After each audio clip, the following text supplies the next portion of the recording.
ઘણા દર્દીઓ મને પૂછતા હોય છે કે સર આ કીહોલ કાર્ડિયક સર્જરી શું છે? તો ચાલો આજે આપણે જાણીશું કીહોલ કાર્ડિયક સર્જરી વિશે વિગતવાર. હું ડૉક્ટર મલકેશ તરસરિયા, કાર્ડિયોવાસ્ક્યુલર એન્ડ થોરેસિક સર્જન એટલે કે હાર્ટ સર્જન તરીકે સુરતમાં કાર્યરત છું. કીહોલ કાર્ડિયક સર્જરી એ બેઝિકલી કીહોલ જેટલી કાર્ડિયક સર્જરી નથી હોતી કે કીહોલ જેટલો કાપો નથી હોતો. કીહોલ કાર્ડિયક સર્જરીનું કન્વેન્શનલ નેમ છે કે સાયન્ટિફિક નેમ છે મિનિમલ ઇન્વેઝિવ કાર્ડિયક સર્જરી. સામાન્યતઃ હાર્ટની સર્જરી બે પદ્ધતિથી થાય છે, જે કોમનલી અત્યાર સુધી ચાલતી આવે છે કે જેમાં છાતીના મધ્ય ભાગનું હાડકું કે જેને સ્ટર્નમ બોન કહેવામાં આવે છે એ હાડકાને બે ભાગમાં વહેંચી કાઢવામાં આવે છે. ત્યાર પછી હાર્ટનું એક્સપોઝર પ્રોપર લઈને હાર્ટની સર્જરી કરવામાં આવે છે. આ કોમન મેથડ છે અને અત્યાર સુધી લગભગ દરેક કેસમાં આ પદ્ધતિથી સારવાર થાય છે. કીહોલ કાર્ડિયક સર્જરી અથવા મિનિમલ ઇન્વેઝિવ કાર્ડિયક સર્જરી એ લેટેસ્ટ પદ્ધતિ છે કે જેમાં છાતીના હાડકાને કાપવામાં નથી આવતું અને હૃદયની ડાબી બાજુ અથવા જમણી બાજુથી બે પાંસળીઓની વચ્ચેથી લગભગ 4-5 સેન્ટીમીટર જેટલો કાપો મૂકીને હાર્ટના ઓપરેશન કરવામાં આવે છે. જ્યારે બાયપાસની જરૂર હોય ત્યારે ડાબી બાજુથી કરવામાં આવે છે. વાલ્વનું ઓપરેશન કે હૃદયના પડદાનું ઓપરેશન એવું કંઈ કરવાનું હોય ત્યારે જમણી બાજુથી કરવામાં આવે છે. તો આ છે મિનિમલ ઇન્વેઝિવ કાર્ડિયક સર્જરી કે જેમાં છાતીનું મુખ્ય હાડકું કાપ્યા વગર કે કોઈ પણ પ્રકારનું હાડકું કાપ્યા વગર બે પાંસળીઓની વચ્ચેથી હૃદયના ઓપરેશન કરવામાં આવે છે.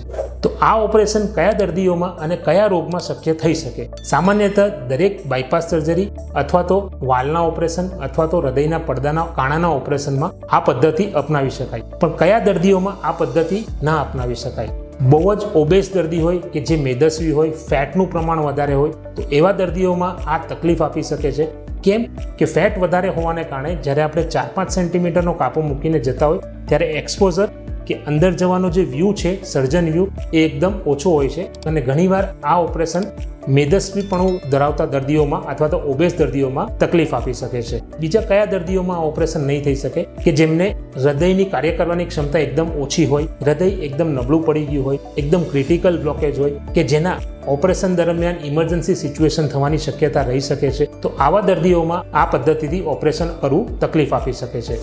બીજા કયા દર્દીમાં આ ઓપરેશન શક્ય નથી? કે જેમાં પગની નસોની તકલીફ હોય કે આ ઓપરેશન કરવા માટે પેરિફેરલ બાયપાસ કે હાર્ટ લંગ મશીન પર જવા માટે પગની નસોનો ઉપયોગ કરવામાં આવે છે. જ્યારે પગની નસોની તકલીફ હોય દર્દીને અથવા તો પગની નસોમાં બ્લોકેજ હોય ત્યારે પેરિફેરલ બાયપાસ પર જવું શક્ય નથી હોતું. તો આવા દર્દીઓમાં પણ આ પદ્ધતિથી ઓપરેશન કરવું લગભગ શક્ય નથી હોતું. હૃદયના તકલીફની સાથે કે વાલ્વની કે નસોના બ્લોકેજની સાથે કદાચ કિડનીની બીમારી હોય કે ફેફસાની તકલીફ હોય કે પેશન્ટ ડાયાલિસિસ પર હોય કે મગજ પર અસર થઈ હોય કે પેરાલિસિસનો એટેક આવ્યો હોય, આવા વગેરે બીજા કોઈ પણ સાથે બીમારી હોય તો એવા દર્દીઓમાં પણ આ પદ્ધતિથી ઓપરેશન કરવામાં તકલીફ પડી શકે છે. કીહોલ બાયપાસ સર્જરી અથવા મિનિમલ ઇન્વેઝિવ કાર્ડિયક સર્જરીના શું ફાયદા છે? ફાયદામાં એ છે કે આપણે કોઈ પણ પ્રકારનું હાડકું કાપવાની જરૂર નથી પડતી. તો પેશન્ટને રિકવરી જે નોર્મલ પદ્ધતિ કરવામાં આવે છે જેમાં 5-6 દિવસ રિકવર થતા લાગે છે, આમાં દર્દી 2-3 દિવસમાં રિકવર થઈ શકે છે. રૂટીન ડે ટુ ડે એક્ટિવિટીમાં આવતા દર્દીને અઠવાડિયું 10 દિવસ જેટલો સમય લાગે, જ્યારે કન્વેન્શનલ ટેકનિકમાં ઘણીવાર દર્દીને 15 દિવસથી મહિના જેટલો સમય લાગે છે.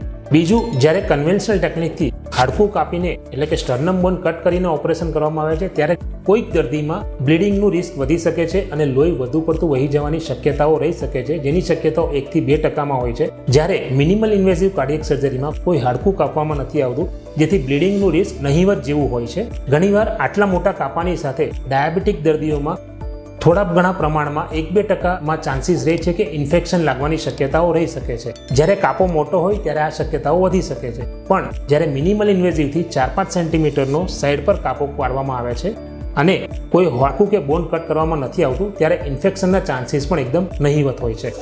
તો કયા પ્રકારના હૃદયની તકલીફમાં અથવા કયા પ્રકારના દર્દીમાં કીહોલ કાર્ડિયક સર્જરીથી ઓપરેશન કરવું એટલે કે મિનિમલ ઇન્વેઝિવ ટેકનિકથી કરવું કે કન્વેન્શનલ ટેકનિકથી કરવું, એનો નિર્ણય ઓપરેશન કરનાર સર્જન પર જ છોડી દેવો જોઈએ.